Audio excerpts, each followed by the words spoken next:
We are the SONOR team, which stands for Smart Optical Non-destructive Operating Risk. Basically, a surgery device that helps laparoscopic surgeons during their processes. Not to be confused with a sonar device. Our device is intended to be a real-time, unobtrusive device to assist surgeons in vessel detection. By using an LED, a photodetector, it is possible to measure the distance from tubular structures. Structurally, there are three main components to our device. There is a user handle with a rotary switch for user control that will be attached to the casing box.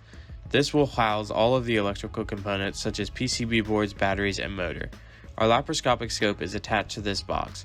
It is a straight cylinder with our jaws attached.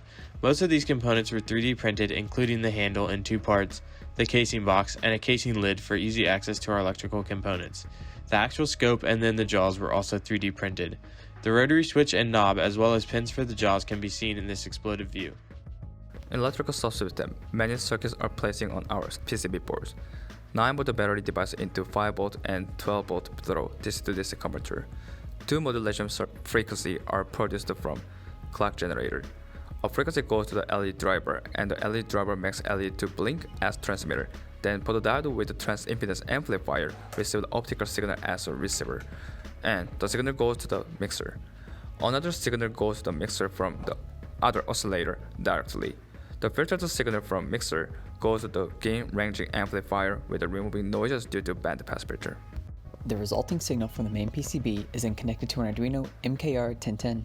A bias circuit is used to lift the voltage of the signal up so that it is safe for use by the microcontroller. The Arduino then converts the analog signal to a digital one to be transmitted wirelessly via Bluetooth to a computer. The data from the Bluetooth signal is collected and then processed by a web page where it can display a live readout of the SONOR device's sensor. And for those of you that are big fans of our project, please be sure to stop by our souvenir shop in the basement of the General Academic Building.